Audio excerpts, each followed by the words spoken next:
ആരോപണങ്ങൾ അങ്ങോട്ടും ഇങ്ങോട്ടും ഉന്നയിക്കുമ്പോൾ അപ്പുറത്ത് CPM-ന്റെ ഭാഗത്തും ഇപ്പോൾ ശിവകുമാറിന്റെ സഹോദരനാണ് എന്ന് പറഞ്ഞു കഴിഞ്ഞ ദിവസം അറസ്റ്റിലായ ശ്രീകുമാറിന്റെ ചിത്രം ഇട്ടുകൊണ്ട് ശിവകുമാറിന്റെ സഹോദരനാണെന്ന് പറഞ്ഞ് CPM-ൽ പ്രധാനപ്പെട്ട നേതാക്കൾ തന്നെ പോസ്റ്റ് ചെയ്യുന്നുണ്ട്.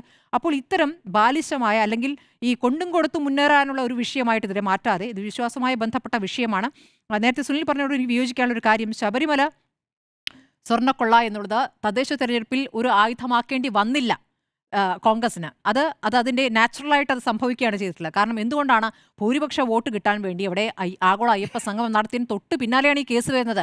അത് സ്വാഭാവികമായ ആവശ്യം ആ രൂപത്തിൽ തന്നെ തിരിയും. പിന്നെ നമ്മളടക്കമുള്ള എല്ലാ മാധ്യമങ്ങളും ഈ SITയുടെ അന്വേഷണത്തിൽ ഓരോ വിവരങ്ങളും ഓരോ ദിവസവും ചർച്ച ചെയ്യുകയാണ്. അത് സ്വാഭാവികമായ ചർച്ചയ്ക്ക് വരുമെന്നുള്ളതല്ലാതെ ഇതൊരു ആയുധമാക്കേണ്ട കാര്യമില്ല. സ്വാഭാവികമായ ആയുധമായി പരിണമിക്കുകയായിരുന്നു.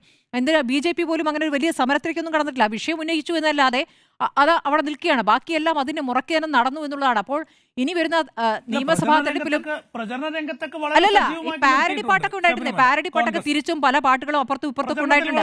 അല്ല, പാരഡി പാട്ട് പിന്നീട് ജയിച്ചു കഴിഞ്ഞ ശേഷം അത് PC വിഷ്ണുനാഥ് പാടുന്നതോട് കൂടിയാണല്ലോ ഈ പാട്ടാണ് വിജയിച്ചെന്ന മട്ടിൽ അത് അവതരിപ്പിക്കുന്നത്. അങ്ങനെയൊന്നും അല്ല, പാട്ടൊക്കെ ഉണ്ടായിട്ടുണ്ട്. പാട്ടൊക്കെ പലതരത്തിലും അതാണ് പലതരത്തിലും പല ഭാഗത്തും പാട്ടുകളൊക്കെ ഉണ്ടായിട്ടുണ്ട്. അപ്പോൾ അതിലൊന്നും അർത്ഥമില്ല.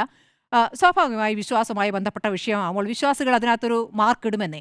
ആ മാർക്കിടുമ്പോൾ എന്താണ് നിങ്ങൾ ചെയ്തത്, ഞങ്ങളെ പ്രീണിപ്പിക്കാൻ നിങ്ങൾ ഒരു വശത്ത് ആഗോള അയ്യപ്പ സംഘം നടത്തിയപ്പോൾ നിങ്ങളുടെ കാലത്ത് നടന്നിരിക്കുന്ന കൊള്ള എന്ന രൂപത്തിൽ അത് വിലയിരുത്തപ്പെടും.